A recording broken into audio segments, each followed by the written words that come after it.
Good morning students. आज हम करेंगे पास्ट परफेक्ट टेंस। इसका आज हम बेसिक स्ट्रक्चर करेंगे, यानी कि अगर हिंदी का कोई सेंटेंस है पास्ट परफेक्ट का, तो उसे इंग्लिश में हम कैसे लिखेंगे। पास्ट परफेक्ट टेंस की पहचान होती है अगर हिंदी वाक्य के अंत में चुका था, चुके थे, या था, चुकी थी, दिया था, लिया था, ई थी, ए थे, ये अगर वर्ड्स आते हैं या साउंड आती है हिंदी वाक्य के अंत में, तो हम उस सेंटेंस को किस में बनाएंगे? पास्ट परफेक्ट टेंस में। अब हम इसका एग्जांपल लेते हैं। जैसे मैंने 5 बजे से पहले खाना बना लिया था। अब देखो आखिर में क्या है? लिया था, या था। तो ये जो हमारा सेंटेंस है हिंदी का, इसे हम इंग्लिश में किस में बनाएंगे? पास्ट परफेक्ट टेंस में। अब इसका हमें स्ट्रक्चर आना चाहिए, तो इसका स्ट्रक्चर है अफर्मेटिव सेंटेंसेस का, यानी कि जो साधारण वाक्य होते हैं हमारे, उनका subject plus had plus verb की third form plus object plus अगर ऑब्जेक्ट के बाद कोई चीज है तो वो, और ये साइन ऑफ इंटरोगेशन नहीं है यहाँ पे, प्लस ऑब्जेक्ट के बाद कोई चीज या फुल स्टॉप। अगर नहीं है तो फुल स्टॉप। अगर ऑब्जेक्ट के बाद कोई वर्ड है, एडिशनल कुछ बात कह रहे हैं या टाइम दे रखा है, जैसे सिंस या फॉर दे रखा है, तो ऑब्जेक्ट के बाद लगाएंगे, नहीं तो फुल स्टॉप। जैसे वे डिनर खा चुके थे। अब आखिर में देखो चुके थे, यानी कि पास्ट परफेक्ट टेंस है। अब इसको इंग्लिश में कैसे बनाएंगे? अब हमें पता है सबसे पहले सब्जेक्ट यानी कि दे के बाद हेड के बाद वर्ब की थर्ड फॉर्म। वर्ब क्या है? लेना। खा चुके थे तो टेकन। क्या खा चुके थे? Dinner, object.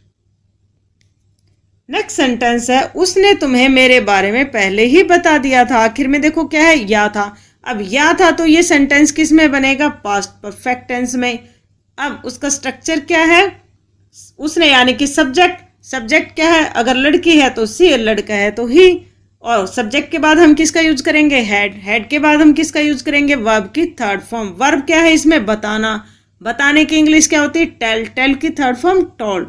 पहले ही ऑलरेडी होता है। She had already told. Object क्या है? किसे बता दिया था? यू। About me. अब देखो यहाँ पे ऑब्जेक्ट के बाद भी कोई चीज आई है, अबाउट मी, मेरे बारे में। अब है नेगेटिव सेंटेंसेस। अगर नकारात्मक वाक्य आते हैं, यानी कि जिसमें मना करते हैं हम किसी चीज को, उनका स्ट्रक्चर क्या हो जाएगा?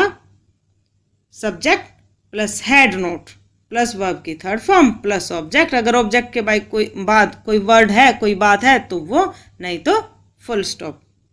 एग्जाम्पल देखो, उसने अपना गृह कार्य नहीं किया था। आखिर में देखो क्या है? या था, यानी कि ये सेंटेंस हमारा किस में बनेगा? पास्ट परफेक्ट में।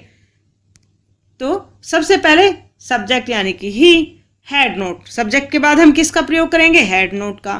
फिर वर्ब की थर्ड फॉर्म। वर्ब क्या है? करना, यानी कि काम नहीं किया था, किया था। किया को हम क्या कहेंगे? नहीं किया था, या तो पूरा नहीं किया था, कंप्लीटेड कह सकते हैं, या हम डन कह सकते हैं। ही हैड नॉट डन या कंप्लीटेड हिज होमवर्क। अब है इंटेरोगेटिव सेंटेंसेस। इंटेरोगेटिव सेंटेंसेस कौन से होते हैं? पर्सनवाचक, यानी कि जिसमें हम पर्सन पूछते हैं। पर्सनवाचक जिसको कहते हैं, आखिर में क्या मिलेगा? Sign of interrogation. इसका पैटर्न क्या हो जाएगा? Had plus subject plus verb की third form plus object. Object के बाद कोई एडिशनल बात है तो वो, सिंस या फॉर है तो वो, नहीं तो साइन ऑफ इंटेरोगेशन। हमारे जो इंटेरोगेटिव सेंटेंसेस होते हैं, इसका मतलब क्या होता है कि जो हेल्पिंग वर्ब होती है वो सबसे पहले आ जाती है। अब इसका एग्जाम्पल देखते हैं। क्या वह 8 बजे से पहले नहा चुका था? अब पर्सन पूछा है, क्या आ गया सबसे पहले ही? तो हमें पता है इसका पैटर्न क्या है। सबसे पहले हम क्या लगाएंगे? Helping verb. और हेल्पिंग वर्ब हमारी क्या है इसमें? हेड। सब्जेक्ट क्या है? वह, यानी कि ही। Had he taken bath before 8, sign of interrogation. अब है इंटेरोगेटिव नेगेटिव सेंटेंसेस, यानी कि जिसमें हम पर्सन भी पूछ लेंगे और मना भी कर देंगे। जैसे क्या तुम उसे पहले से नहीं जानते थे? यानी कि हमने पर्सन भी पूछ लिया और उसे मना भी कर दिया। तो ऐसे सेंटेंसेस का पैटर्न क्या हो जाएगा? Had plus subject plus not plus verb की third form plus object plus अगर ऑब्जेक्ट के बाद कोई टाइम वगैरह दे रखा है तो, नहीं तो साइन ऑफ इंटेरोगेशन। अगर हम हेड और नोट को कंबाइन कर दें तो ऐसे भी कर सकते हैं, had and plus subject plus verb की third form plus object plus अगर कोई और वर्ड है तो, नहीं तो साइन ऑफ इंटरोगेशन। जैसे एग्जाम्पल है, क्या तुम उसे पहले से नहीं जानते थे? सबसे पहले क्या, हेल्पिंग वर्ब क्योंकि पर्सनवाचक है, हैड। फिर सब्जेक्ट तुम, सब्जेक्ट क्या है, तुम। हैड यू नोट ऑलरेडी, और वर्ब क्या है इसमें, जानना। जानने को क्या कहते हैं हम, नो। नो की third form known. Had you not already known him, sign of interrogation. या इसको शॉर्ट फॉर्म में लिखें तो क्या लिखेंगे, hadn't plus subject plus verb की third form, hadn't you already known किसे, हिम, साइन ऑफ इंटरोगेशन। क्या तुम उसे पहले नहीं जानते थे? पास्ट परफेक्ट टेंस का प्रयोग हम जो है कई बार ऐसे सेंटेंसेस में भी करते हैं जिसमें दो काम होते हैं, एक काम पहले हो जाता है, दूसरा काम बाद में होता है। जैसे तुम्हारे सो जाने के बाद सीता यहाँ आई थी। अब देखो इसमें दो काम हैं, कौन कौन से, एक तो सोना और एक सीता का आना।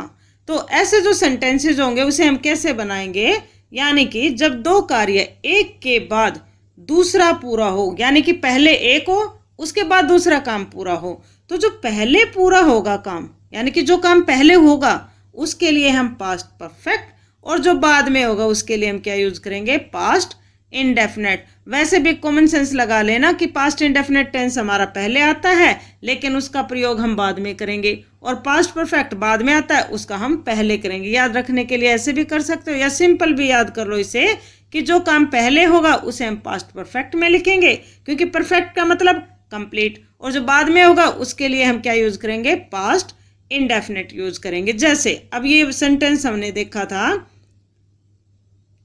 तुम्हारे सो जाने के बाद सीता यहाँ आई थी। अब देखो काम पहले क्या हो रहा है, सोना। पहले सोए है ना, सोने के बाद सीता आई थी। पहले काम क्या हुआ, सोना, बाद में क्या हुआ, सीता का आना।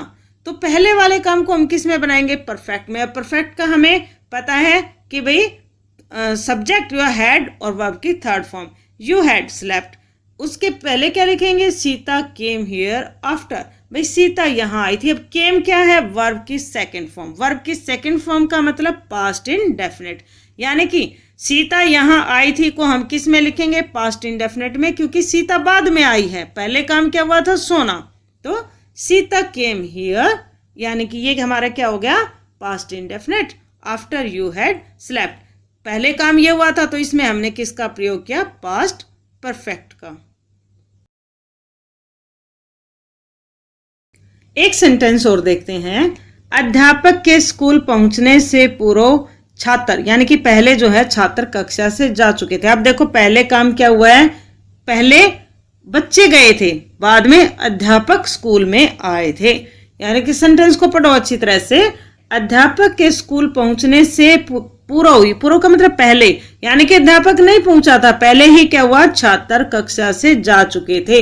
यानी कि विद्यार्थी पहले गए हैं। तो हमने क्या पढ़ा था कि जो काम पहले होगा उसके लिए हम क्या यूज करेंगे, पास्ट परफेक्ट, और जो काम बाद में होगा उसके लिए हम क्या करेंगे, पास्ट इंडेफिनिट। और पास्ट इंडेफिनिट का मतलब होता है वर्ब की सेकंड फॉर्म।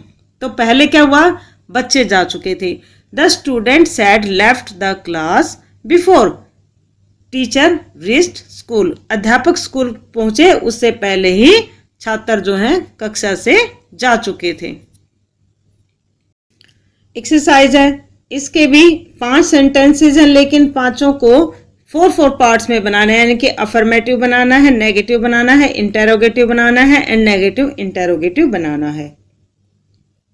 फर्स्ट सेंटेंस है, मैं पहले जयपुर गया था। जाने को क्या कहते हैं, गो। वह अजमेर जा चुकी थी। मैंने उसे पहले ही चेतावनी दे दी थी। अब चेतावनी का क्या होता है, वॉर्न, WARN। डॉक्टर के आने से पहले रोगी मर चुका था, यानी कि डॉक्टर के आने से पहले रोगी मर चुका था। अब देखना दो काम है इसमें, पहले एक हुआ बाद में दूसरा हुआ है। रीना के आने से पहले शालू बाजार, इसमें भी 2 हुए हैं। रीना के आने से पहले शालू बाजार जा चुकी थी।